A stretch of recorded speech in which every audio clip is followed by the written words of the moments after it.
So yeah, this is Belize. Belize is located in Central America.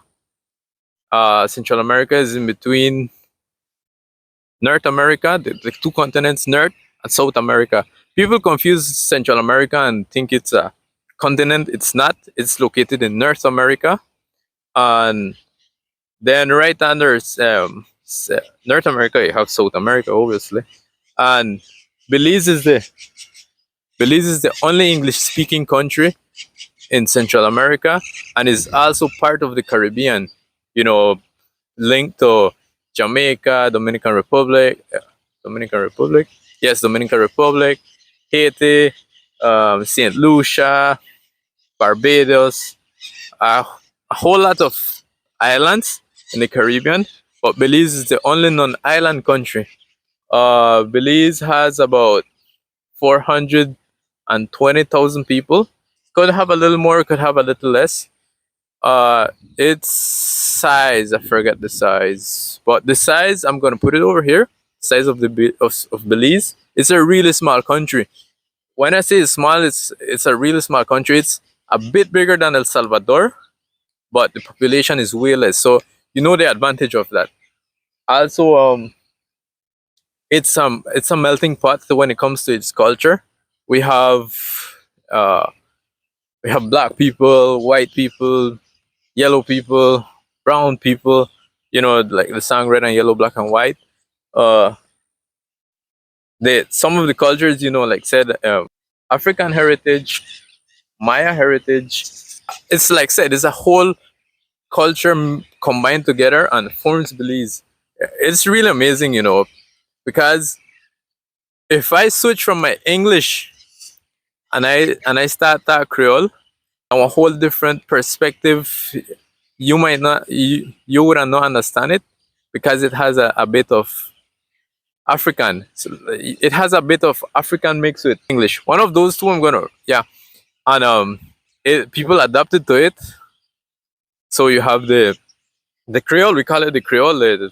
It's not a language; it's a dialect, but it's a way to escape tourists in a certain way because they come speaking standard English, and then you switch on to, hey, you know what, the ballet thing, he this, that, and you don't understand it because you know tourists don't understand because it's not your main language, and they're not aware that we have a dialect over here, and just like how many can speak the dialect, most of them many can speak Spanish. Belize isn't categorized, yeah, isn't categorized as a as as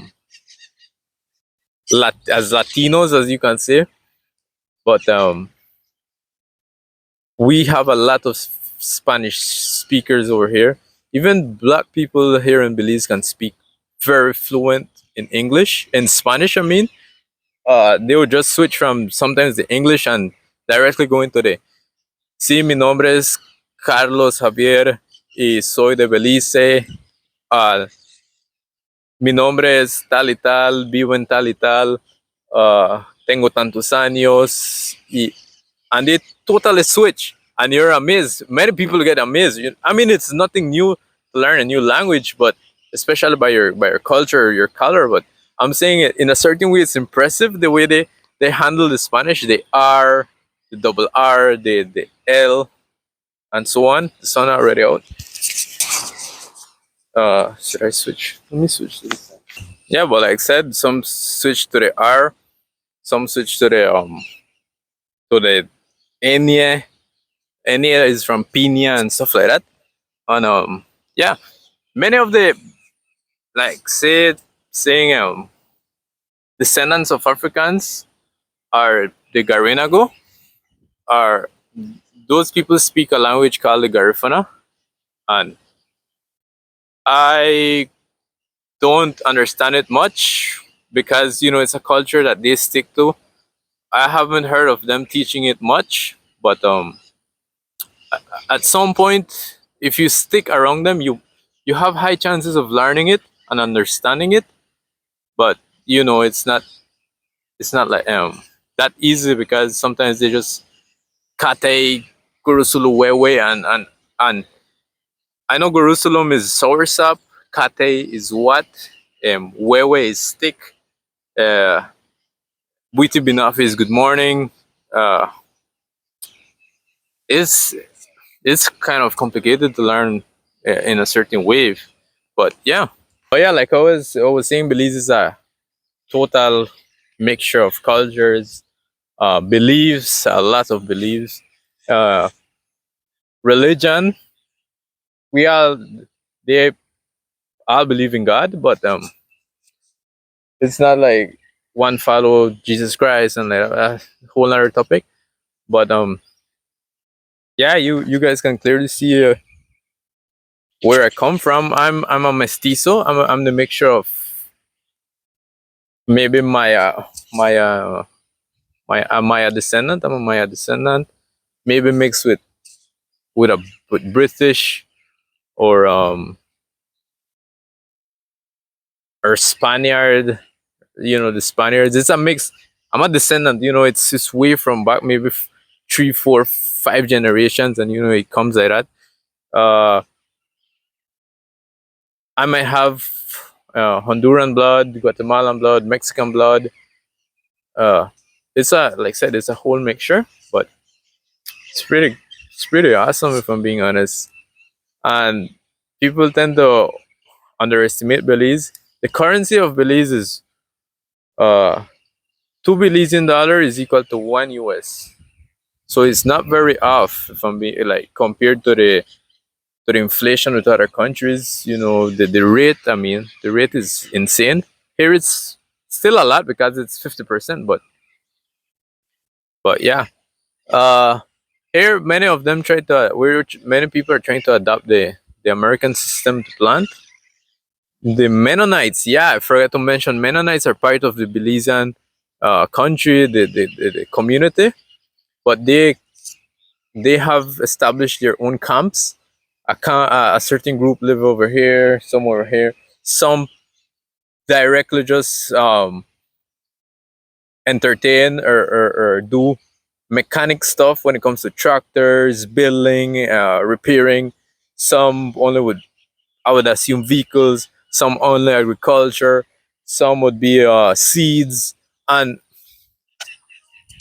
you go realizing that together a community can grow, can expand, can open zones, and that is what is required here in Belize for agriculture to be such a success, because agriculture in Belize isn't much of an exportation option.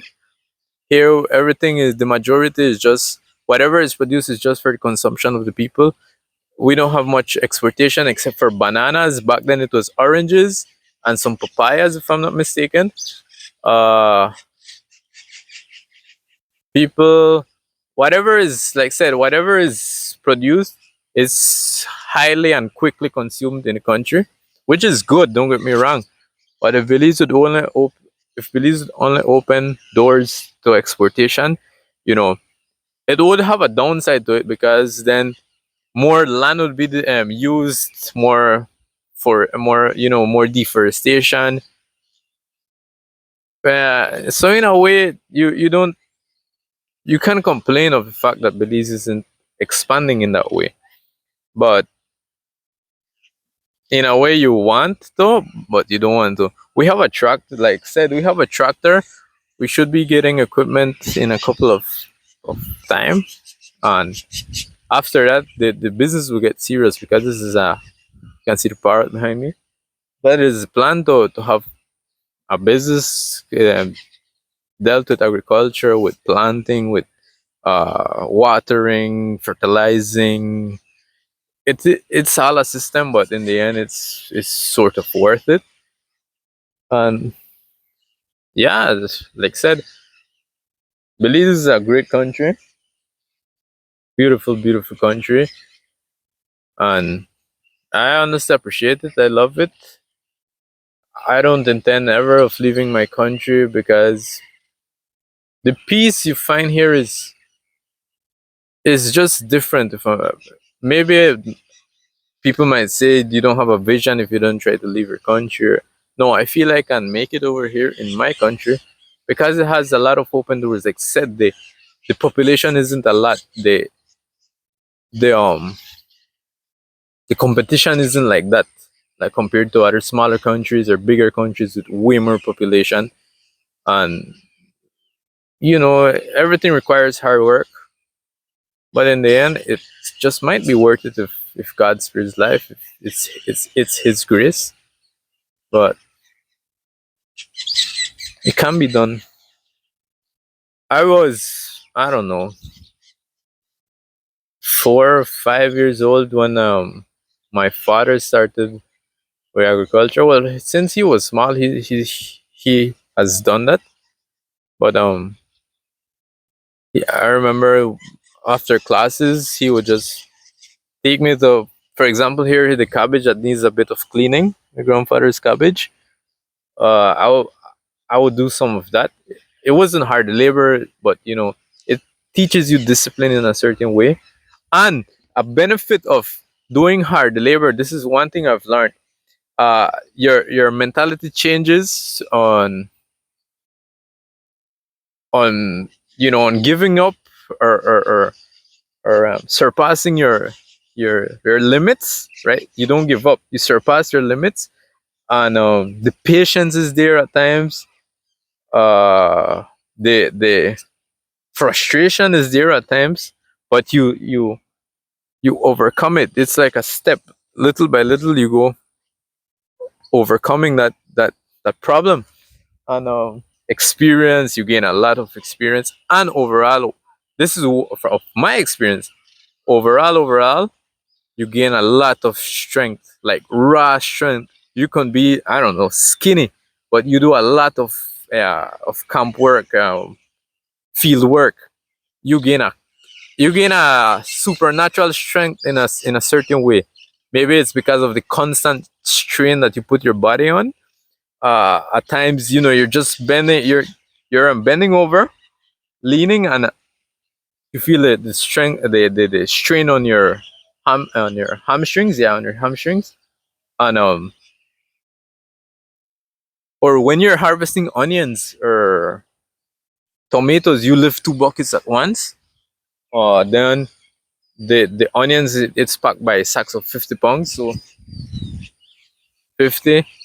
And going back and forth, watermelons is another strain, because when you have a lot of watermelon to harvest, you go back in 20-pound watermelons, 30-pound watermelons, and it's a constant strain. Like I said, you back a lot of stuff, you cut a lot of stuff, you do a lot of movement, and to a certain point, you reach the point that, hey, couple of years pass by and you feel different. Your strength is different, and it's evident. It's pretty evident, and that's with me. I've noticed it. I did gain a lot of strength thanks to that. I can't complain.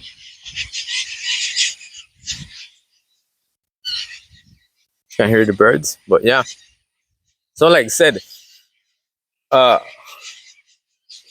you have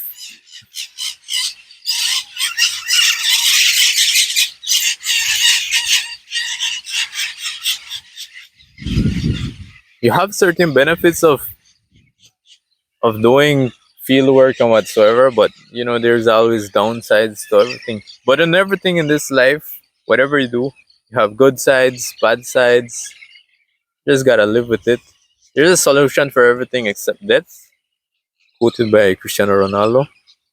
Hay solución para todo menos la muerte, and it's true.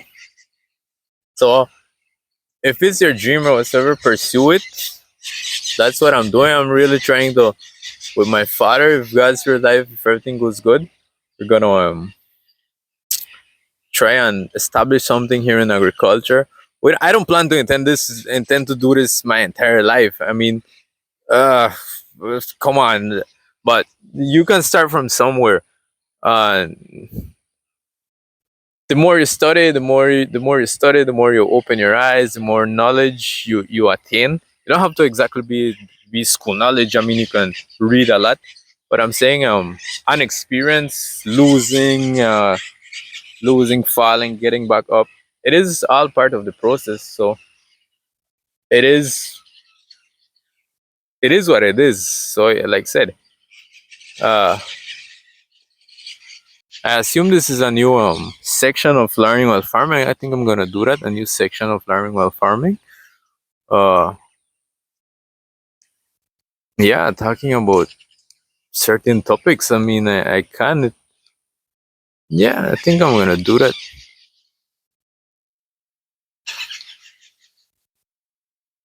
Here comes. But yeah. So guys, this is learning while farming.